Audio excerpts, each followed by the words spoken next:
नमस्कार, मैं अमित त्यागी शुभ 24 news channel के लिए जो रफ्तार टीवी पर है। इस हफ्ते में बहुत कुछ चेंजेस आए हैं पॉलिटिक्स में, महाराष्ट्र की पॉलिटिक्स में, राजस्थान की पॉलिटिक्स में, और इन्हीं सब चीज़ों के लिए हम आज आए हैं राजस्थान के चाणक्य कहे जाने वाले चंद्रराज सिंघवी जी के पास। उनका एक बहुत लंबा दौरा महाराष्ट्र में रहा और उसके बाद पहला एक इंटरव्यू है हमारे चैनल के साथ। सर, सबसे पहले नमस्कार। Thank you very much. Maharashtra की राजनीति बहुत चेंजेस आए हैं सर, और आपका अभी महाराष्ट्र का दौरा ही था, तो क्या रहा ये जो अभी पूरा इंसिडेंट हुआ है जिसमें एनसीपी को ज्वाइन कराया है? ये फैसला तो आला कमान का है और एनसीपी का है। एनसीपी को लगा कि भाजपा की सरकार तो पक्की बनने वाली है, बेहतर ये दोस्ती बढ़ाई जाए, और शरद पवार जी और उनके बीच में झगड़ा था।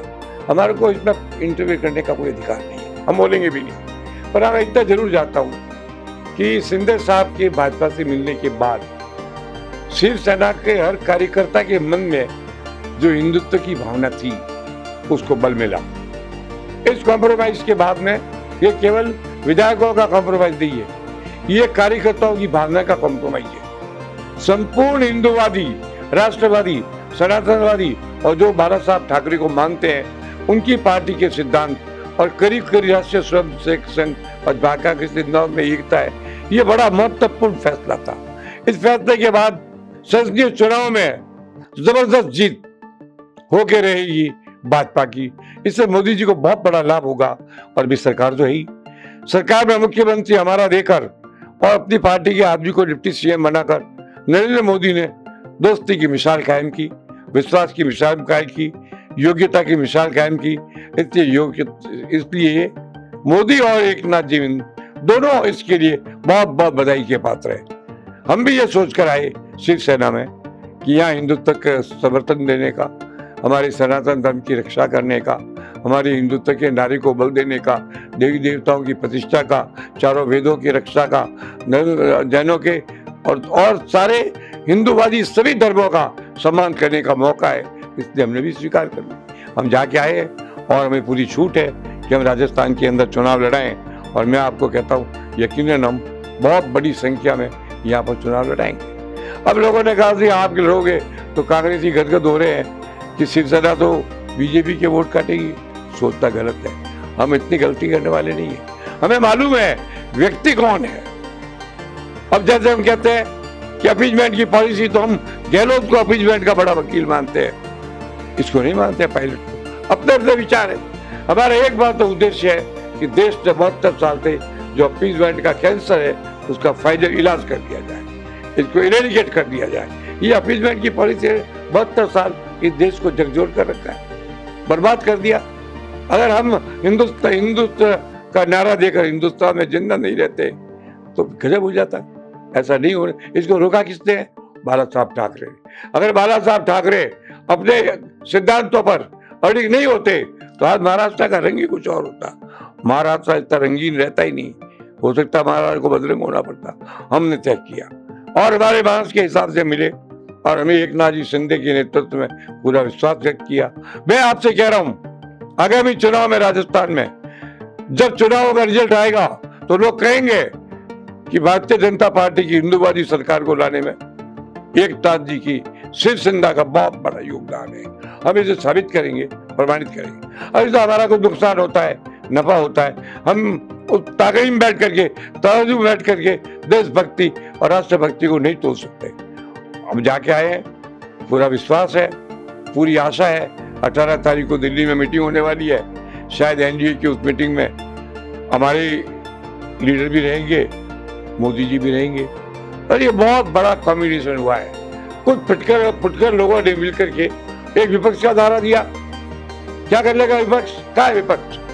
नारा दिया, उसके बाद में झगड़े पड़ गए। नारा देते ही शिवसेना में विभाजन हो गया। इन्होंने एकता की नारा दिया तो केजरीवाल गया तक नहीं। अभी केजरीवाल जी आए थे, जबरदस्त तरीके से खिलाफ में बोल के गए हैं, तो एकता तो होगी नहीं। फिर भी एकता होने के संदेह के कारण मोदी जी और पार्टी ने तय किया कि हम भी एनडीए को एक करेंगे, और एनडीए के काम शुरू हो गया। एनडीए के सारे घटक अब एक होंगे, एक होकर लड़ेंगे, ताकत से लड़ेंगे। और आप देख लेना कांग्रेस को इतनी मुंह की खानी पड़ी। अब ये बार बार कांग्रेस कांग्रेस करते है कहाँ कांग्रेस? मुझे 2 जिले तो बताओ जहाँ कांग्रेस को है ही नहीं। तो राजस्थान का तो हम जीत ही रहे, और छत्तीसगढ़ का मुझे मालूम नहीं है, वो माथुर को भेजा है, होशियार आदमी है, देखते हैं क्या होता है। बहुत घटनाक्रम राजस्थान में भी चेंज हुए हैं और सचिन पायलट और अशोक गहलोत ने ये डिसाइड किया कि हम चुनाव में साथ आ रहे हैं, तो इसके बारे में आप क्या? मैंने पहले भी कहा था 2 दिल जिले कभी दिल मिले नहीं होंगे, आज भी कायम हूँ। ये दिखावटी कंप्रोमाइज है, इसका कोई अर्थ नहीं है। सचिन पायलट ने देखा 4 महीने बचे हैं, 4.5 साल के कांग्रेस के कारनामों पर मैं ये अपने सर पे ठीकरा क्यों फोड़ूं? हार तो तय है, सचिन भी जानता है, आप भी जानते हो, मैं भी जानता हूँ, पूरा प्रदेश जानता है। तो अपने आप को हार के ठीकरे से, हार की कालिक से बचने के लिए सचिन ने दिखावटी मित्रता कर ली है। ये कोई मित्रता नहीं है, ये मित्रता का प्रश्न ही नहीं है। अशोक गहलोत के बारे में यहाँ तक कह दिया, पहले भी उसने कहा था कि मैं इनको पिता तुल्य मानता हूँ, आज कह दिया उम्र में बड़े हैं, फर्क पड़ा क्या? जब पिता तुल्य कहा था और आज का उम्र में बड़े हैं, इनमें 3 साल का गैप है। 11 बार कंप्रोमाइज की घोषणा हुई है, 10-12 बार हाथ उठा कर ये बोले, हुआ क्या? कंप्रोमाइज स्वार्थों का टकराव होता है, पर नहीं होता है। इस कंप्रोमाइज का कोई अर्थ नहीं। दूसरा जानते हैं, ये भी जानता है, गहलोत भी जानते हैं कि विपक्ष में बैठना है, सचिन पायलट भी जानता है विपक्ष में बैठता है। अपोजिशन लीडर के पद के लिए लंबी लड़ाई चलेगी, मैं इसे नहीं मानता।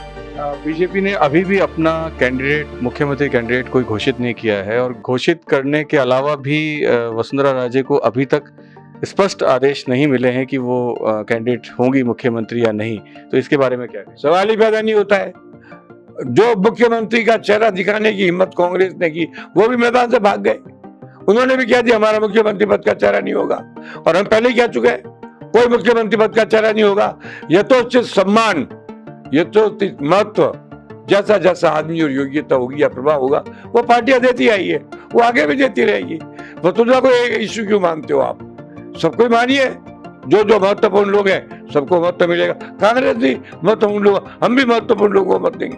हमारे यहाँ तगड़े आदमी आएंगे तो प्रेफर करेंगे, ये तगड़ा आदमी है, ज्यादा वोट ला सकता है, खड़ा हो जा। ये तो दुनिया का कायदा है, ये नौटंकी का कोई मतलब नहीं है। और फिर खड़गे साहब की बात का क्या है? 5 बार 7 बार बदले अब तक, रंधावा 20 बार बदला है, वहां भी कोई अर्थ नहीं है, यहाँ भी कोई अर्थ नहीं है। आप कहते हो वसुंधरा जाएगी, तो वसुंधरा 2 बार मुख्यमंत्री रही है, होशियार लेडी है, सम्मान तो मिलेगा। आदमी को पद का सम्मान मिले न मिले, व्यक्तित्व का सम्मान मिलता है। किरोड़ी लाल मीणा और सतीश पूनिया को संगठन में अभी जगह दी गई कल शाम को, और किरोड़ी लाल मीणा आपके बहुत घनिष्ठ हैं, तो क्या कहेंगे इस बार? अच्छा है, किरोड़ी लाल जी मीणा को तो ये पद 30 साल पहले मिल जाना चाहिए था। मैं भारतीय जनता पार्टी की राष्ट्रीय कार्यकारिणी का बंगारू लक्ष्मण में मेंबर था, 70 या 35 नंबर मेरा था। ये कोई सम्मान का पद है, काम करने का तो काम का दायित्व तो मिलता वो होता है। भाजपा में पद का महत्व नहीं, दायित्व का महत्व है। दायित्व नहीं है तो कुछ नहीं है। आज भी भारतीय जनता पार्टी को अगर अपनी जीत के बारे में और ज्यादा आश्वस्त होना है, निश्चित होना है, कॉन्फिडेंट होना है, तो किरोड़ी लाल को कम से कम केंद्र में मंत्रिमंडल बनना चाहिए।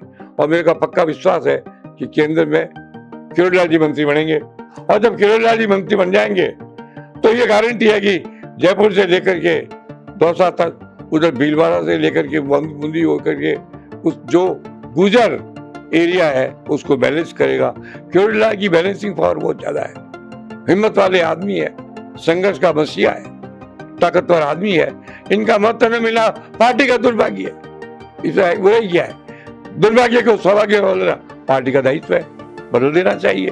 किरोड़ी लाल जी को ये पद देकर कोई बहुत बड़ा सम्मान दिया हो, ये मैं नहीं मानता। ये तो मिनिमम है। सतीश पूनिया को भी दिया है, वो भी अध्यक्ष रहा हुआ है, तो इनका कोई अर्थ नहीं है। आज की स्थिति में जहां शिवसेना भी आ गई है और बीजेपी कांग्रेस में अभी जो है संगठित रूप से काम किया जा रहा है, और बीजेपी में अभी जो है किसी नाम को आगे नहीं किया है, तो इस स्थिति में राजस्थान की जो सीट्स हैं कांग्रेस बीजेपी की, तो आप क्या पूर्वानुमान लगाना चाहिए? मैं तो पहले भी लगा के बोल रहा हूँ कि कांग्रेस ज्यादा से 25-30 सीटों पर आएगी। इस कंप्रोमाइज को मैं कंप्रोमाइज नहीं मानता। ये जिसे हृदय से कंप्रोमाइज हो जाएगा तब इनकी सीट 40-45 हो जाएगी, उसकी कोई संभावना नहीं है, ऐसा होता ही नहीं है। ये तो कभी एकता होगी ही नहीं, ये एकता का दिखावा है, एकता का नाटक है। कि दोनों जिंदा रहने के लिए एक दूसरे के कंधे की पीठ को थपथपा रहे हैं। पर उम्मीद हूं कि जब सूची आएगी तो अलग अलग सूची आएगी। गहलोत समर्थकों की सूची को ये सचिन पायलट के लोग कभी मदद नहीं करेंगे। अरे सचिन खुद बदल जाए तो भी गुजर वोट कांग्रेस को नहीं देगा। गहलोत के नेतृत्व में चुना हुआ तो 5-6 बड़ी जातियां गहलोत के खिलाफ है। राजपूत और ब्राह्मण तो बीजेपी का है, इस पर तो आप संदेह कर नहीं सकते। इनकी पास जाति कौन सी है? गुजर, आधा गुजर है वो सचिन पायलट के साथ है, आधा गुजर बीजेपी के साथ है। जाट 80% बीजेपी के साथ है, बाकी थोड़ा बहुत है वो छोटा हनुमान बेनीवाल ले जाएगा 30-35% जाट, 25-30% वाट वो भी ले जाएंगे। दुष्यंत जी की पार्टी के लोग जाट बिखरे हुए हैं, वो भी इनके साथ नहीं है। जाट नहीं, गुजर नहीं, मीणा नहीं, मीणा का तो प्रश्न ही नहीं, तो कौन है? इसलिए जाति शून्य कांग्रेस, पराजय प्रिय कांग्रेस हार के द्वारा पर खड़ी है। बहस बहुत कर रहे हैं। मैं इस बात में पहली बार कह रहा हूँ, गहलोत ने कोई कमी नहीं छोड़ी, जो दे सकता था जनता को दिल खोल के दिया। ये बहुत अच्छा काम किया है, मगर इस काम का फल यूं नहीं है कि जनता इन फलों पर वोट नहीं देती है, धन्यवाद देती है, विज्ञापन दे देती है, पीठ ठोक देती है, मतदान नहीं करती है। ये तो बीक का टुकड़ा है। और फिर दिया कहाँ से? तो गहलोत जी की जेब से तो पैसा गया नहीं, कांग्रेस पार्टी का पैसा है नहीं, जनता का, जनता के कर द्वारा पैसा लिया गया या उधार लिया गया या भारत सरकार से मदद ली गई। मतलब जनता के पैसे को जो विकास के लिए आ रहा था उसको उन्होंने चुनाव के लिए बांट दिया। जनता इस फर्क को भी जानती है। स्पष्ट तरीके से चंद्रा सिंह जी ने बताया कि महाराष्ट्र में शिवसेना के कद पे किसी तरह का कोई फर्क नहीं पड़ा है और सचिन पायलट और गहलोत के आने से स्थितियां कुछ बहुत ज्यादा परिवर्तित नहीं हुई है।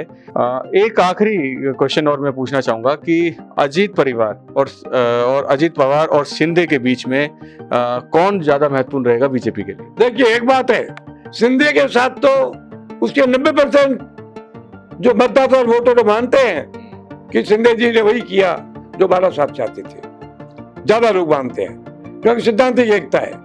पवार साहब आए तो उनके जितने लोगों को शरद पवार की इच्छा के खिलाफ पवार साहब मोड़ पाएंगे भाजपा की तरफ, उसकी परसेंटेज इतनी नहीं होगी क्योंकि वो 20 साल से उनके अधिकांश मतदाता कांग्रेस का पाठ पिए हुए हैं। उनको पाठ भुला के आना पड़ेगा, इनको केवल पाठ दोहराना पड़ेगा। ये अंतर है।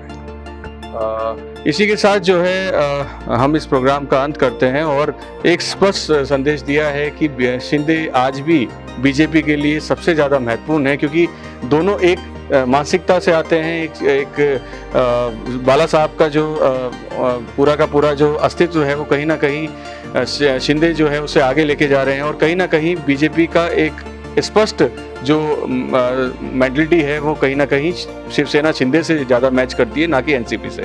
धन्यवाद सर।